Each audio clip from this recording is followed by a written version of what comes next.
Edith Stein ou Sainte Thérèse Bénédicte de la Croix. La croix du Christ. Dans sa constante floraison, l'arbre de la croix porte toujours des fruits renouvelés de salut. C'est pourquoi les croyants se tournent vers la croix avec confiance, tirant de son mystère d'amour le courage et la force pour marcher sur les traces du Christ crucifié et ressuscité. Le message de la croix est ainsi entré dans le cœur de tant d'hommes et de tant de femmes, transformant leur existence. Un exemple éloquent de cet extraordinaire renouveau intérieur est le parcours spirituel d'Edith Stein. Une jeune femme en quête de la vérité, grâce au travail silencieux de la grâce divine, est devenue une sainte et une martyre. Il s'agit de Thérèse Bénédicte de la Croix, qui répète aujourd'hui à tous, du haut des cieux, les paroles qui ont marqué son existence. Pour moi, que jamais je ne me glorifie, sinon dans la croix de notre Seigneur Jésus-Christ. Extrait de l'homélie du pape Jean-Paul II, lors de la canonisation de Sainte Thérèse Bénédicte de la Croix, le 11 octobre 1998.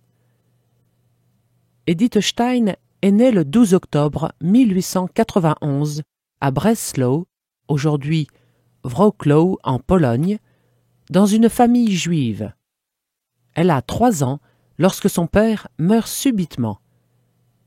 Sa mère assume alors avec courage la direction d'une grosse entreprise de commerce de bois, en même temps que l'éducation de ses 7 enfants.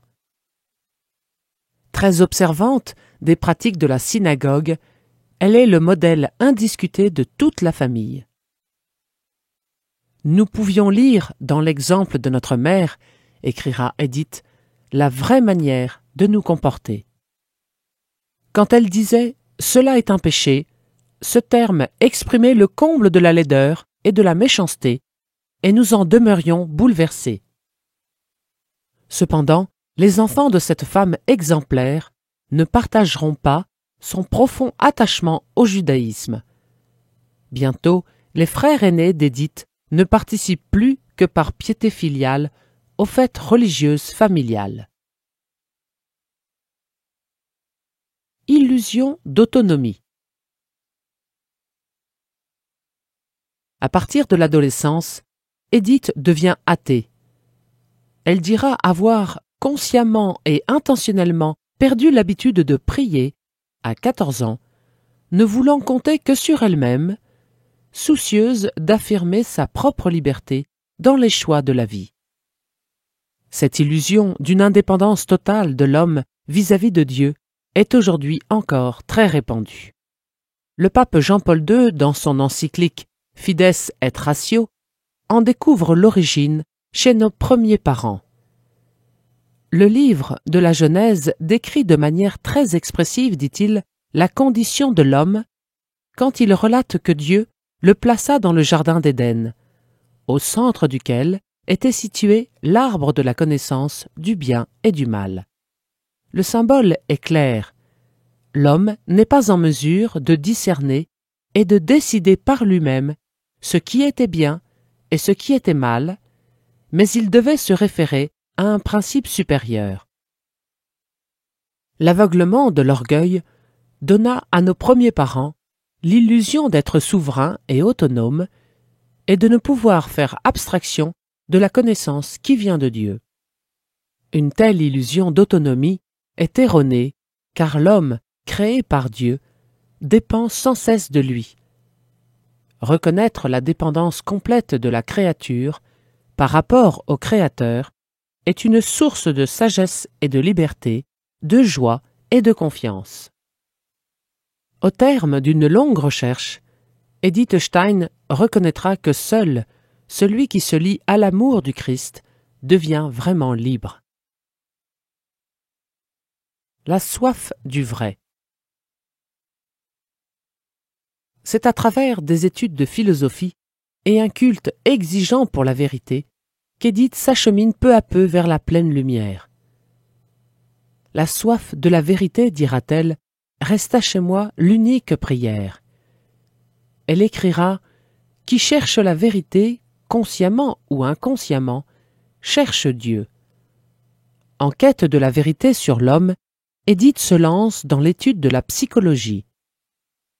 Déçue par le scepticisme régnant, elle se met à l'école du philosophe Husserl. Celui-ci pose en principe que la vérité est nécessaire, immuable et éternelle. Elle s'impose à toute intelligence. L'opinion contraire, qui voudrait faire dépendre la vérité de celui qui pense, lui paraît une tendance malsaine, voisine de la folie. De nos jours, le Concile Vatican II rappelle que l'intelligence est capable d'atteindre la réalité intelligible avec une vraie certitude, même si par suite du péché, elle est en partie obscurcie et affaiblie. Mais en dépit de la haute estime qu'elle éprouve pour la science, Édith, convertie, reconnaîtra que le cœur de l'existence chrétienne n'est pas dans la science, mais dans l'amour. Extrait de l'homélie de Jean-Paul II pour la béatification d'Edith Stein, le 2 mai 1987. Dans sa recherche de la vérité, Édith est aidée par des événements providentiels. En novembre 1917, un de ses amis, le professeur Reinach, collaborateur d'Husserl, meurt à la guerre. Israélite d'origine, il a reçu le baptême dans une confession protestante un an plus tôt, avec son épouse, qui deviendra catholique quelques années après. Madame Reinach fait appel à Édith pour classer les écrits philosophiques de son mari. Témoin de l'intimité et du bonheur des époux Reinach, la jeune fille redoute de trouver son ami écrasé par la douleur. Mais soutenue par sa foi au Christ, celle-ci a bientôt accepté de partager les souffrances du Sauveur dans sa passion, et une paix profonde l'a envahie. La croix, pénétrant au plus intime de son être, l'a en même temps blessée et guérie. Édith, qui la trouve transformée par l'épreuve, ne laisse rien paraître des sentiments qui l'agitent, mais elle en reçoit une impression ineffaçable. Devenue carmélite, elle confiera à un prêtre « Ce fut ma première rencontre avec la croix, avec cette force divine qu'elle confère à ceux qui la portent. Pour la première fois, l'Église, née de la passion du Christ et victorieuse de la mort, m'apparut visiblement. Au moment même, mon incrédulité céda, le judaïsme pâlit à mes yeux, tandis que la lumière du Christ se levait en mon cœur. La lumière du Christ saisit dans le mystère de la croix. C'est la raison pour laquelle, prenant l'habit du Carmel, je voulus ajouter à mon nom celui de la croix. Quand l'heure sonne. Un jour, elle achète le livre des exercices spirituels de saint Ignace de Loyola par pur intérêt intellectuel. Fortement marquée par cette lecture, elle est proche de la conversion, mais ne se décide pas encore à faire le pas décisif. Le message de la foi est adressé à beaucoup de personnes qui ne l'accueillent pas, écrira-t-elle à la fin de sa vie, comme si elle ne parvenait toujours pas à comprendre sa longue période d'hésitation. L'heure de la grâce sonne lors des vacances chez des amis, durant l'été de 1921. Un jour, écrit-elle, je m'emparai au hasard d'un ouvrage assez imposant. Il s'intitulait « Vie de sainte Thérèse d'Avila », écrite par elle-même.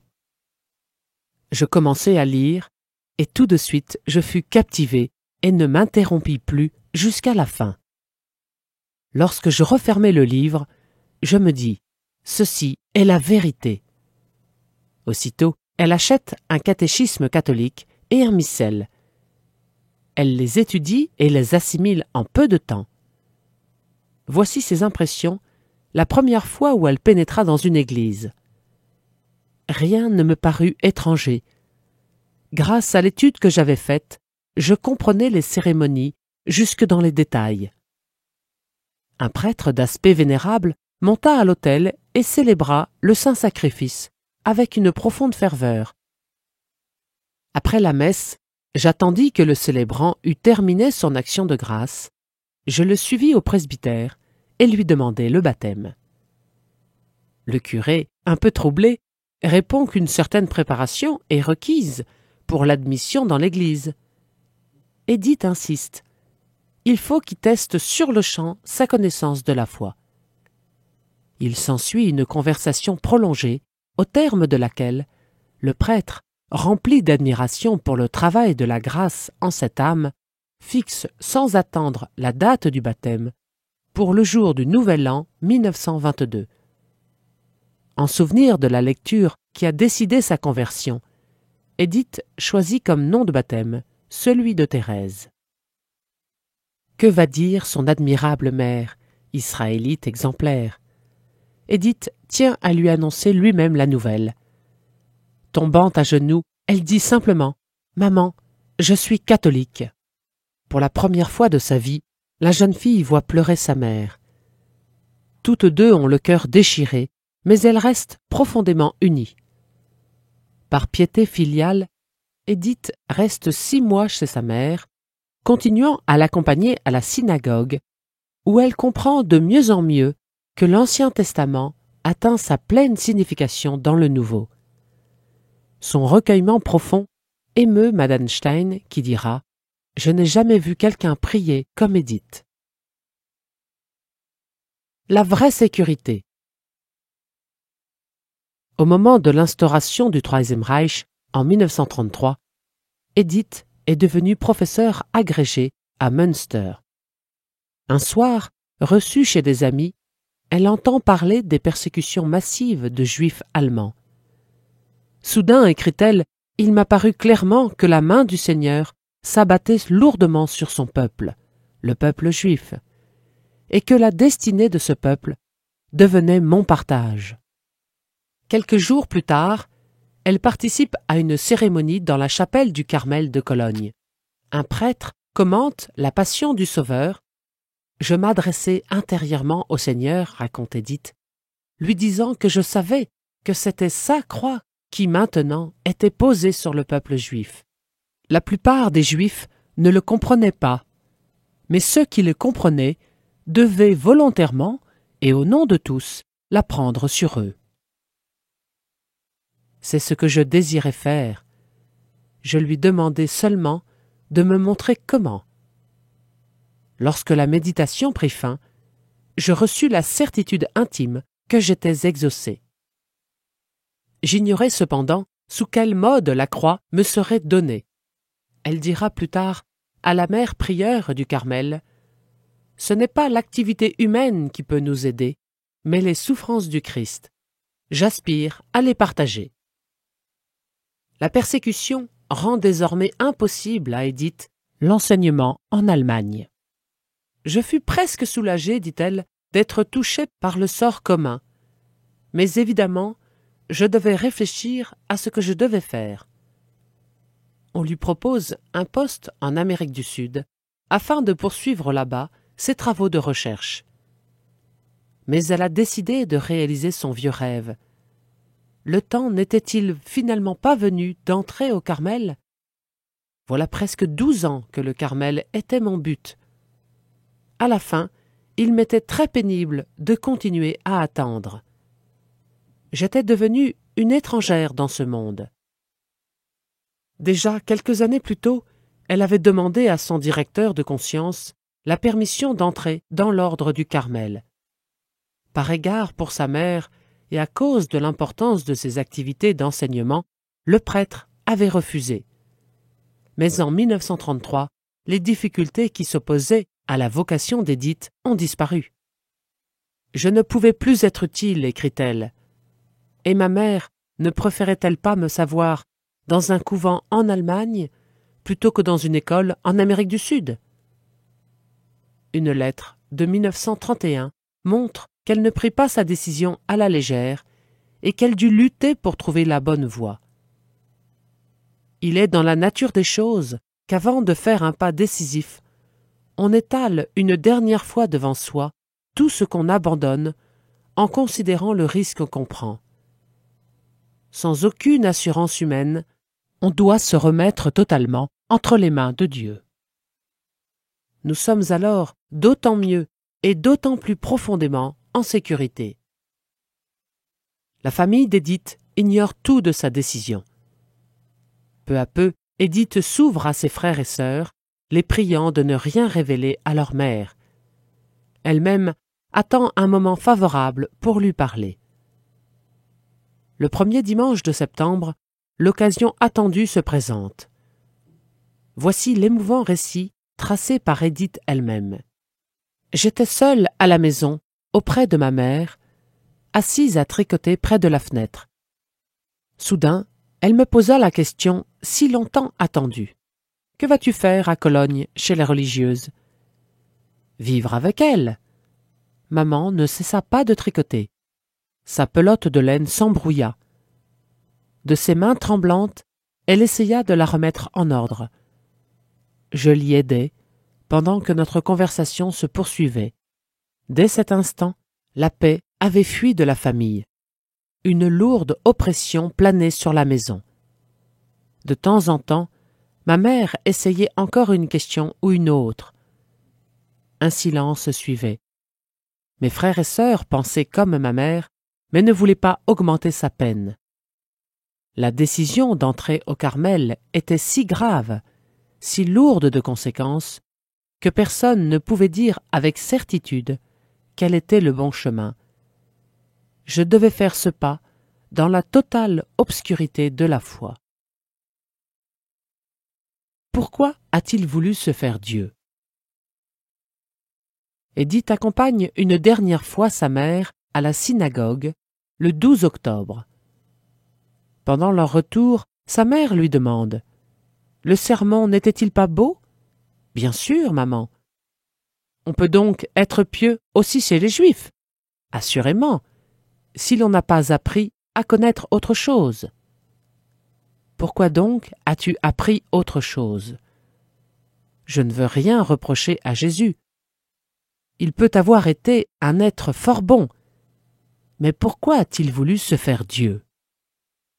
Édith comprend, au ton de la conversation, que le moment de répondre à cette question n'est pas encore venu. Elle préfère garder le silence. Ce jour-là, ajoute-t-elle, il y avait foule à la maison. L'un après l'autre, nos hôtes prirent congé. Enfin, je demeurai seule dans la chambre avec maman.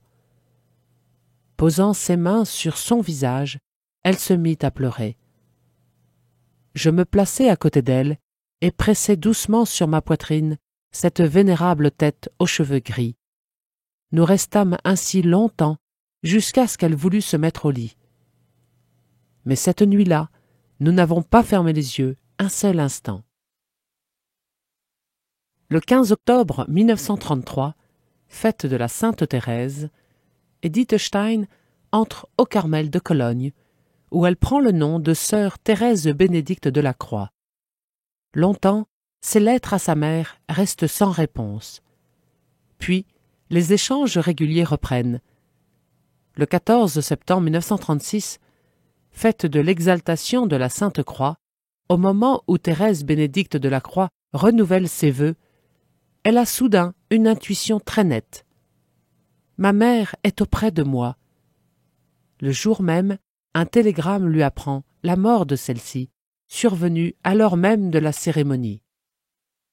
Peu de temps après, sœur Thérèse Bénédicte de la Croix a la joie d'accueillir sa sœur Rosa qui vient à Cologne et reçoit enfin le baptême, longtemps différé, de crainte de blesser davantage leur vieille maman.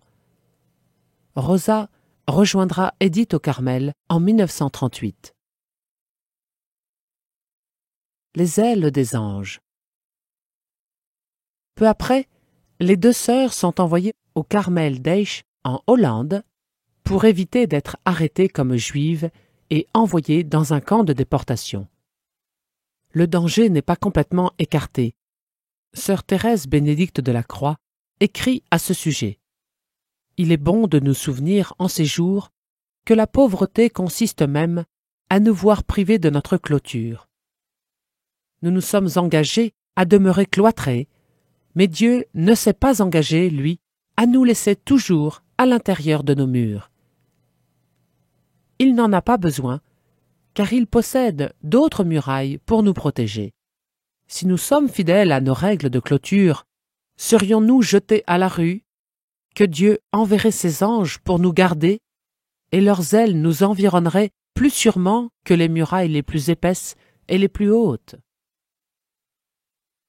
Le 11 juillet 1942, les dirigeants religieux des confessions chrétiennes de Hollande envoient au commissaire du Reich un télégramme dans lequel ils s'élèvent contre la déportation des familles juives.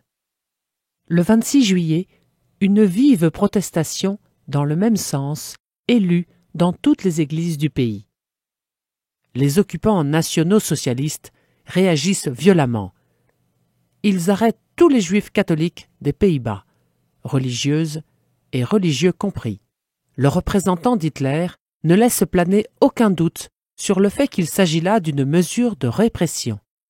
Les évêques catholiques s'étant mêlés d'une affaire qui ne les regardait pas, tous les juifs catholiques seront expulsés dès cette semaine, et toute protestation sera inutile. Le 2 août 1942, Edith et Rosa Stein sont arrêtés et internés dans le camp de Westerbork, en Hollande. Cette halte semble avoir duré du 5 au 6 août. Le camp compte 1200 juifs catholiques, dont une quinzaine de religieux. Environ 1 millier sont déportés avec sœur Thérèse Bénédicte dans la nuit du 6 au 7 août. À cette occasion, le pape Pie XII prépare d'abord une lettre d'énergique protestation contre la persécution des Juifs. Puis, réfléchissant aux répressions encore plus dures que son message risque de provoquer, il y renonce et explique à une personne intime. Il vaut mieux se taire en public, dit-il, et faire en silence, comme auparavant, tout ce qui est possible de faire pour ces pauvres gens. Le pape mit effectivement tout en œuvre pour sauver des Juifs.